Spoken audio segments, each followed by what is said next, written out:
In the archives of the Vermont Historical Society, preserved in a climate-controlled vault beneath the Montpelier State Building, lies what is believed to be one of the earliest landscape photographs ever taken in the Green Mountain Wilderness.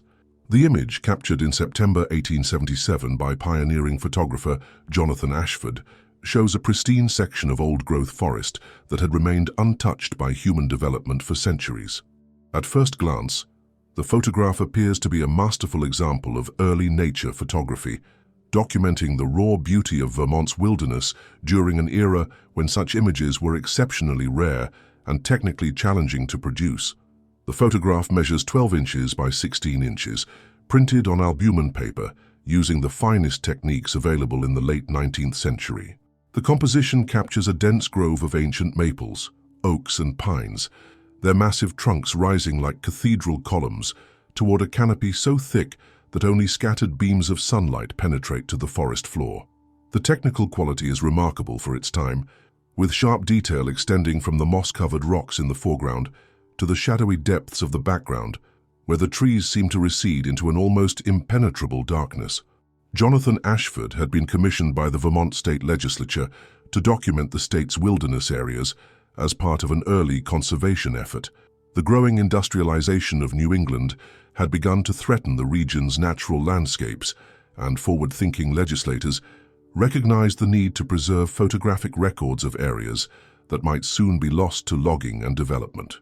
Ashford, a graduate of the prestigious Massachusetts Institute of Technology and a student of the renowned photographer William Henry Jackson, had earned a reputation as one of the finest landscape photographers in New England.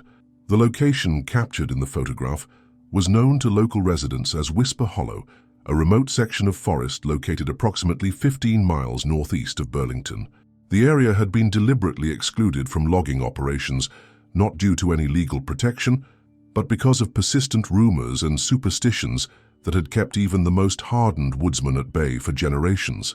Native American tribes who had once hunted in the region had long considered the hollow to be sacred ground, a place where the spirits of the forest were said to dwell in their purest form. Dr. Elizabeth Harrington, a specialist in early American photography and folklore studies at the University of Vermont, first encountered Ashford's photograph in 2019 while researching the intersection of 19th century conservation efforts and indigenous spiritual beliefs. Her initial interest focused on the technical aspects of the image and its historical significance as an early example of wilderness photography. However, what she discovered during her detailed analysis would fundamentally challenge her understanding of both photography and the hidden history of Vermont's wilderness. Using advanced digital enhancement techniques developed for forensic analysis, Dr. Harrington began examining the photograph with unprecedented detail. Modern technology allowed her to isolate and enhance individual elements of the image that would have been invisible to 19th century observers, revealing layers of information that had remained hidden for nearly a century and a half. It was during this painstaking analysis that she noticed something extraordinary lurking in the deep shadows of the forest background. Partially concealed among the dense cluster of trees, approximately 2/3 of the way back into the composition, stood a figure of impossible height and unnatural proportions. The entity appeared to be observing the photographer from a position that would have placed it directly behind Ashford during the exposure, yet it had somehow remained invisible to him during the photography session. The figure's form seemed to blend seamlessly with the surrounding trees, as if it were composed of the same organic matter, or possessed the ability to camouflage itself with supernatural effectiveness. The entity's height, when compared to the surrounding trees, suggested a stature of at least 9 or 10 feet, with limbs that extended far beyond normal human proportions. Its form was unnaturally elongated, creating a silhouette that appeared more like a living tree than a conventional creature. Most disturbing was the position of what appeared to be its head, which was turned directly toward the camera position, suggesting that it had been watching Ashford throughout the lengthy exposure process required by 19th century photographic techniques. Dr. Harrington initially assumed she was observing a pareidolia effect, the psychological phenomenon that causes humans to perceive meaningful patterns in random visual information. Forest photography was particularly susceptible to such misinterpretations, as the complex interplay of light and shadow among dense vegetation could easily create the illusion of faces or figures where none actually existed. However, as she subjected the image to increasingly sophisticated analysis, this rational explanation began to dissolve. The figure displayed characteristics that were inconsistent with natural light and shadow patterns. Its form remained clearly defined, even when the surrounding areas were enhanced or adjusted, suggesting that it was a genuine three-dimensional object rather than an optical illusion. More significantly, the entity appeared to cast its own shadow, which fell at an angle that was consistent with the lighting conditions documented throughout the rest of the photograph. Determined to understand the circumstances surrounding this anomalous image, Dr. Harrington began investigating the historical records related to Jonathan Ashford's photographic expedition to Whisper Hollow. What she uncovered was a story of mounting terror and supernatural encounters that had been carefully concealed from public knowledge for over a century. Ashford's personal journals, discovered in his family's estate following his death in 1923, contained detailed accounts of his experiences in the Vermont wilderness during the autumn of 1877. His early entries described Whisper Hollow as one of the most beautiful and pristine locations he had ever encountered, a place where the ancient forest seemed to exist in perfect harmony with itself. He wrote of feeling a profound sense of peace and spiritual connection while working in the area, describing it as a cathedral of nature where God's presence can be felt in every shaft of sunlight. However, Ashford's tone changed dramatically as his work in the hollow progressed. Beginning in early September, his journal entries began to document subtle but increasingly disturbing experiences that challenged his rational understanding of the natural world. He wrote of feeling watched while working alone in the forest, of hearing footsteps that seemed to circle his position but never revealed their source, and of discovering his equipment moved or disturbed during brief absences from his photography sites. His entry dated September 15, 1877, just 3 days before the mysterious photograph was taken, contained details that Dr. Harrington found particularly significant. I have begun to notice unusual characteristics in the trees themselves, formations and growth patterns that seem to defy botanical explanation. Several of the larger specimens appear to move in ways that are inconsistent with wind patterns, swaying and shifting when the air is completely still. More disturbing still is the sensation that these movements are somehow deliberate, as if the trees themselves are alive in ways that transcend normal plant behavior. Ashford had also documented his growing conviction that he was not alone in Whisper Hollow, despite the area's remote location and the absence of any human habitation for miles in any direction.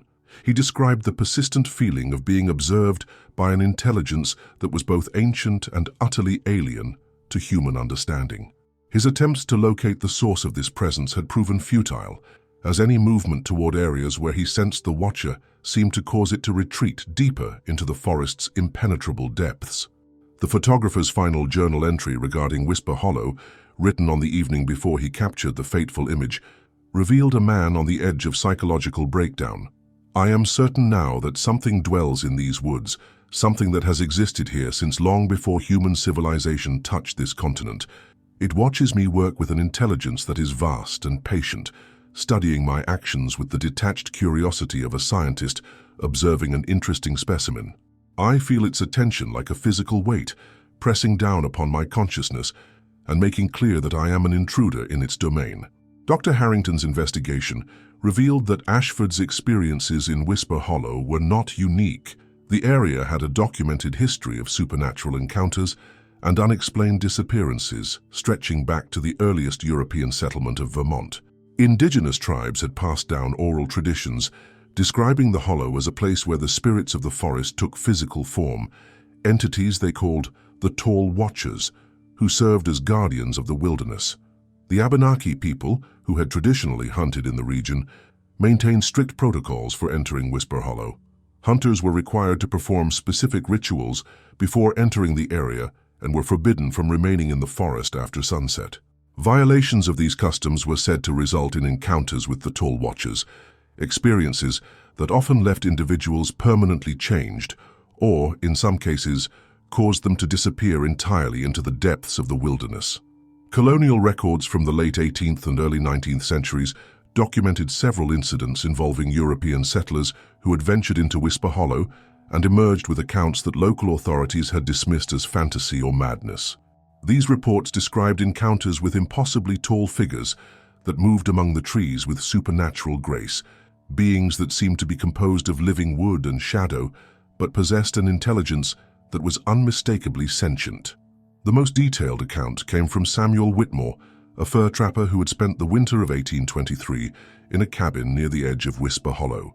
His written statement, preserved in the archives of the Burlington Historical Society, described months of increasingly strange encounters with entities he could never quite see clearly, but whose presence became undeniable. Whitmore wrote, "They stand among the trees like living pillars, so still and silent that a man might walk past without noticing, yet possessed of a watchfulness that penetrates to the very soul.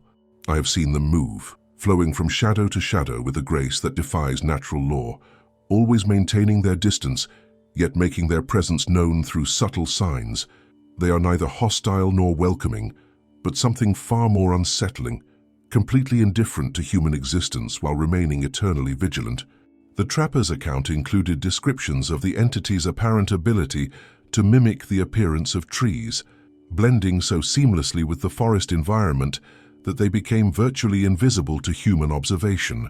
Only through patient watching and careful attention to subtle movement patterns had Whitmore been able to detect their presence, though he admitted that he was never certain whether he was observing genuine entities or experiencing hallucinations brought on by isolation and stress.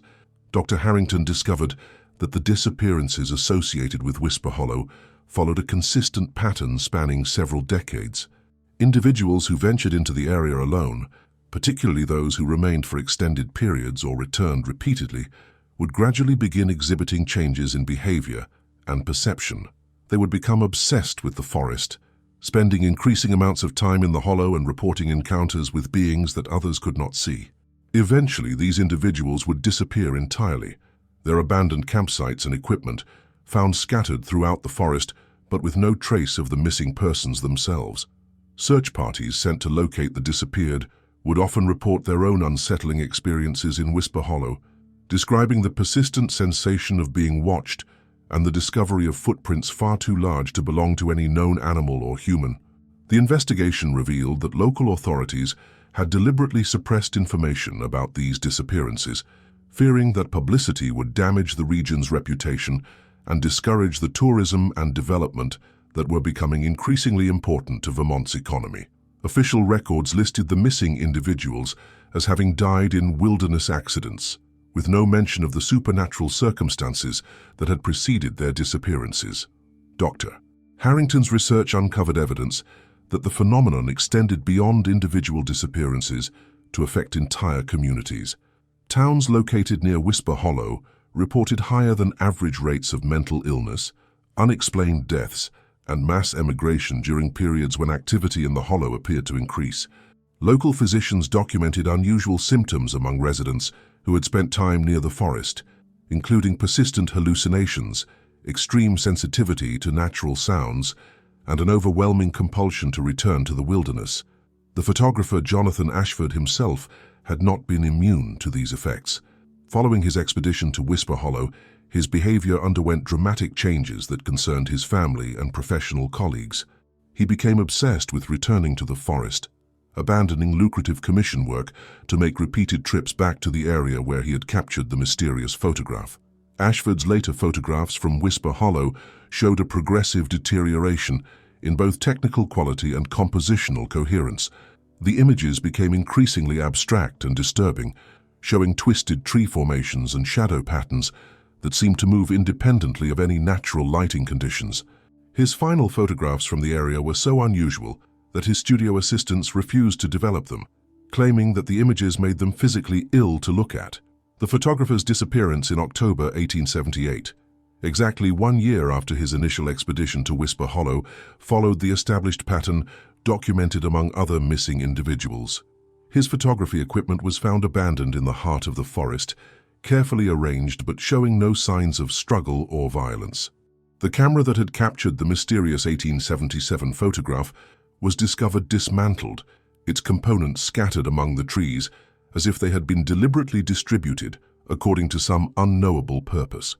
Dr. Harrington's analysis of the original glass plate negative revealed additional disturbing details that had not been visible in the printed photographs.